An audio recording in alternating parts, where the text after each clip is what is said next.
अस्सलामु अलैकुम। Good morning વિદ્યાર્થી મિત્રો। તારીખ 12/2/21, ધોરણ 7, વિષય ગુજરાતી। વિદ્યાર્થી મિત્રો, અગાઉના તાસમાં આપણે પાઠ 16 સિંહની દોસ્તી એ પાઠની સમજૂતી મેળવી હતી, બરાબર ને? યાદ છે ને તમને? તો ચાલો હવે આજના તાસમાં આપણે આગળ વધીએ। વિષયાંક પાઠ 17 જીવરામ ભટ્ટ। સાહિત્ય પ્રકાર નાટક। લેખક છે દલપતરામ। પાઠની શરૂઆત કરતા પહેલાં આપણે કેટલાક મુદ્દાની ચર્ચા કરીશું।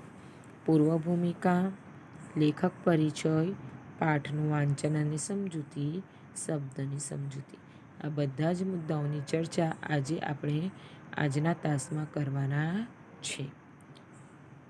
તો ચાલો સૌપ્રથમ શરૂઆત કરીએ પૂર્વ ભૂમિકા। વિદ્યાર્થી મિત્રો, તમે અહીં ચિત્રમાં જોઈ શકો છો જીવરામ ભટ્ટ છે, રઘુનાથ છે, સોમનાથ, રંગલો અને આ સ્ત્રી છે એમનું નામ છે ગંગાબાઈ, જે જીવરામ ભટ્ટની સાસુ છે।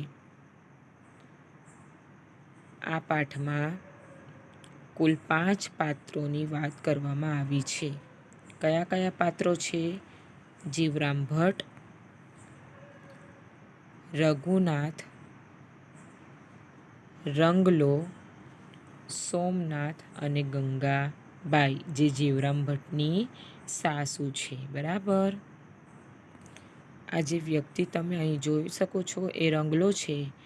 રંગલો જીવરામ ભટ્ટ જોઈ શકતા નથી, તેઓ આંધળા છે, એટલે એ પોતાની વાત છુપાવવા માંગે છે કે પોતે આંધળા છે।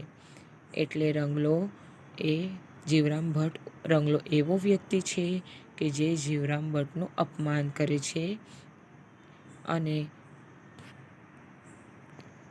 તે પોતે સાબિત કરવા માંગે છે કે જીવરામ ભટ્ટ જોઈ શકતા નથી, કારણ કે જીવરામ ભટ્ટ જૂઠું બોલે છે કે હું જોઈ શકું છું, પણ ખરેખર તો જીવરામ ભટ્ટ કેવા છે? આંધળા છે। વિદ્યાર્થી મિત્રો, ધ્યાન આપજો, પાઠમાં તમને ખૂબ મજા આવશે। તો ચાલો હવે આપણે શરૂઆત કરીએ। લેખક પરિચય જોઈએ। લેખક છે દલપતરામ। તમે અહીં ફોટામાં જોઈ શકો છો, લેખકનું નામ શું છે? દલપતરામ। કવિ દલપતરામ ડાહ્યાભાઈનો જન્મ સુરેન્દ્રનગર જિલ્લાના વઢવાણમાં થયો। સૌપ્રથમ તો એમનો જન્મ 1820 અને અવસાન 1898માં, અને એમનો જન્મ ક્યાં થયો? સુરેન્દ્રનગર જિલ્લાના વઢવાણમાં થયો હતો। અર્વાચીન ગુજરાતી સાહિત્યના આરંભકાળે દલપતરામની પદ્ય ગદ્ય પ્રવૃત્તિ અનેક રીતે ધ્યાન ખેંચનારી બની છે। આ કવિની કવિતાએ ગુજરાતના સાહિત્ય અને સંસ્કાર જીવન ઉપર ઘણી મોટી અસર કરી છે। દલપત કાવ્ય 1 અને 2માં તેમના કાવ્યો સંગ્રહાયેલા છે। ગમ્મત સાથે જ્ઞાન પીરસે તેવા બાળ કાવ્યો પણ તેમણે મોટી સંખ્યામાં આપ્યા છે। કવિતા ઉપરાંત નાટક અને નિબંધ ક્ષેત્રે પણ તેમનું નોંધપાત્ર પ્રદાન છે। મિથ્યાભિમાન તેમનું જાણીતું નાટક છે। શું છે મિથ્યાભિમાન? નાટક છે। મિથ્યાભિમાનના 6ઠ્ઠા અંકમાંથી આ અંશ લીધો છે। આ જે પાઠ છે જીવરામ ભટ્ટ, તે મિથ્યાભિમાન નામનું નાટક છે, એનો 6ઠ્ઠો અંકમાંથી આ અંશ લીધો છે, એ ભાગ લીધો છે। આ નાટકના સંવાદો એટલે કે ડાયલોગ જીવરામ ભટ્ટના અહમ અભિમાન ભર્યા વ્યક્તિત્વને સારી રીતે ઉપસાવી આપે છે. જીવરામ ભટ્ટ કેવા છે? અભિમાની છે. આંખો અંશ હાસ્ય કટાક્ષની શૈલીમાં આલેખાયો હોવાથી સૌ કોઈને વાંચવું ગમે તેવો બન્યો છે.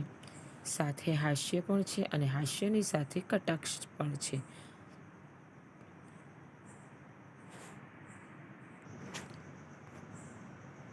ચાલો હવે આપણે પાઠની શરૂઆત કરીએ. અંક છઠ્ઠો, પ્રવેશ એકલો. સ્થળ છે રઘનાથ ભટ્ટનું ઘર અને પરિસ્થિતિ આપી છે અહીંયા કે શું પરિસ્થિતિ હતી? પડદો ઉઘડ્યો ત્યાં રઘનાથ ભટ્ટ સહકુટુંબ ગંગાભાઈ તથા જીવરામ ભટ્ટ છે. કયા કયા પાત્રો છે? રઘનાથ ભટ્ટ, ગંગાબાઈ અને જીવરામ ભટ્ટ. ગંગા એ કોણ છે? જીવરામ ભટ્ટની સાસુ. ગંગા કહે છે કે જીવરામ ભટ્ટ, તમે અમને દેખો છો? શું કહે છે એની સાસુ? એની સાસુ જાણવા માંગે છે કે જીવરામ ભટ્ટ જોઈ શકે છે, એટલે એ પ્રશ્ન પૂછે છે જીવરામ ભટ્ટને કે તમે અમને દેખો છો? રંગલો કહે છે કે દેખે છે એનો બાપ. શું કહે છે રંગલો? દેખે છે એનો બાપ. એટલે કટાક્ષ કરે છે જીવરામ ભટ્ટને, એનું અપમાન કરે છે. કારણ કે જીવરામ ભટ્ટ તો આંધળા છે એટલે રંગલો એનું અપમાન કરે છે. કટાક્ષમાં કહે છે કે દેખે છે એનો બાપ. જીવરામ કહે છે કેમ નહીં દેખતા હોઈએ? કાંઈ આંધળા બાંધળા છીએ કે શું? ગંગા કહે છે કે તમે અત્યારે કાગળ વાંચી શકો છો ખરા?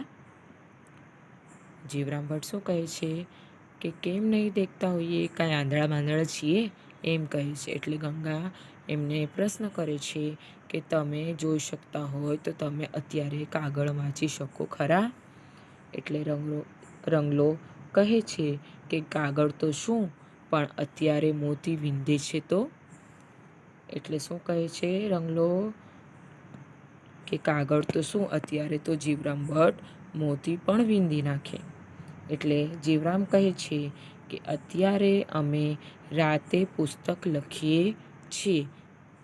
તે કેમ લખાતું હશે? સોમનાથ, કાગળ આપું તો વાંચશો?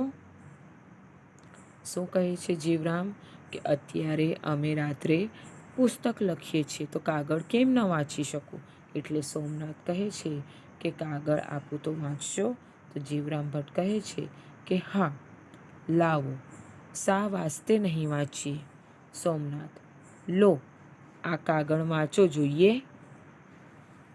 એટલે સોમનાથ કાગળ નાખે છે તો કાગળ ક્યાં પડે છે? જીવરામ ભટ્ટના પગ પાસે કાગળ પડે છે. એટલે જીવરામ કહે છે કે લાવો કાગળ. સોમનાથ કહે છે કે એ તમારા પગ આગળ પડ્યો, નીચા નમીને લ્યો. એટલે કાગળ ક્યાં હતું? જીવરામ ભટ્ટના પગ પાસે હતું. એટલે સોમનાથ કહે છે કે કાગળ તો તમારા પગ પાસે છે, નીચા નમીને લઈ લ્યો.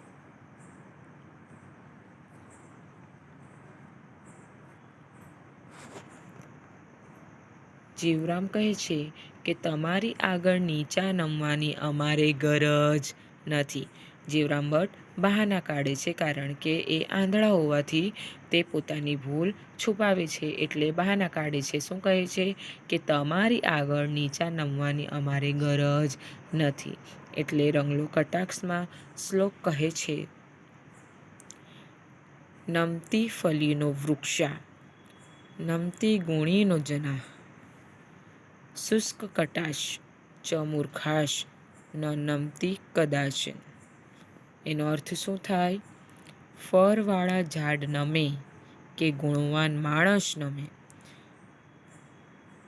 જે ઝાડ ઉપર ફળ હોય છે એની ડાળીઓ પણ નમે છે, અને જે માણસમાં ગુણ હોય છે સારા, એ માણસ પણ નમે છે.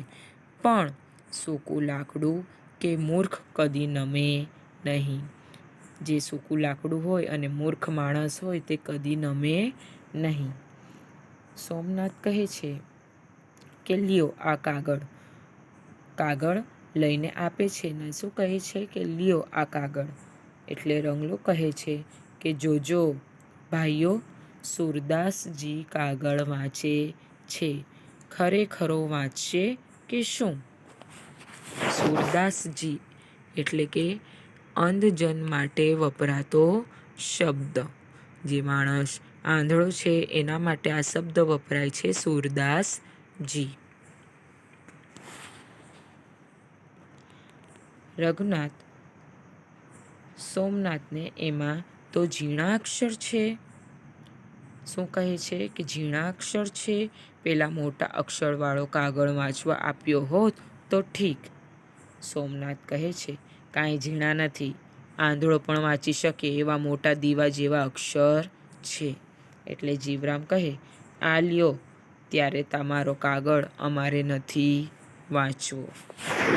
કેમ કે જીવરામ આંધળો હતો એ બહાનો કરે છે કે આ લ્યો તમારો કાગળ મારે વાંચવો નથી.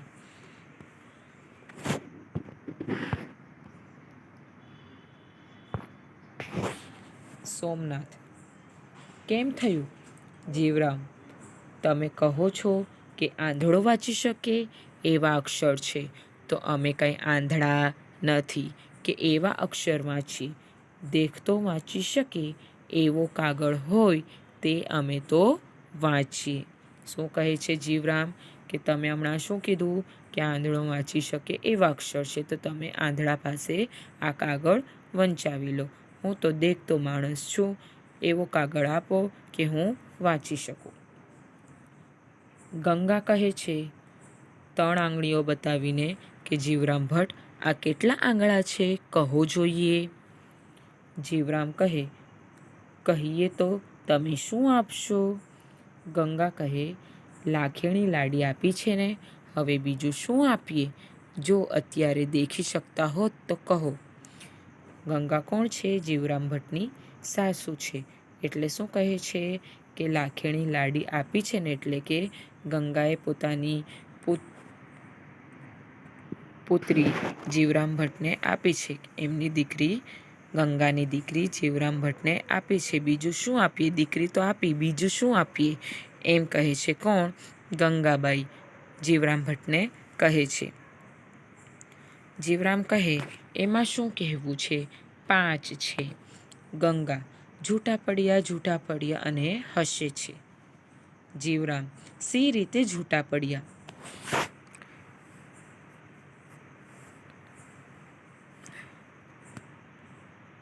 ગંગા કેટલી આંગળી બતાવે છે? 3 આંગળી બતાવે છે. અને જીવરામ શું કહે છે કે 5 આંગળી છે. એટલે ગંગા કહે છે કે તમે જૂઠા પડ્યા એમ કરીને હસે છે. એટલે જીવરામ ભટ્ટ પ્રશ્ન પૂછે છે કે હું સી રીતે જૂઠો પડ્યો? વિદ્યાર્થી મિત્રો, અહીં પાઠની સમજૂતી અધૂરી છે. હવે આપણે બીજા તાસમાં આ સમજૂતીને આગળ વધારીશું. Thank you.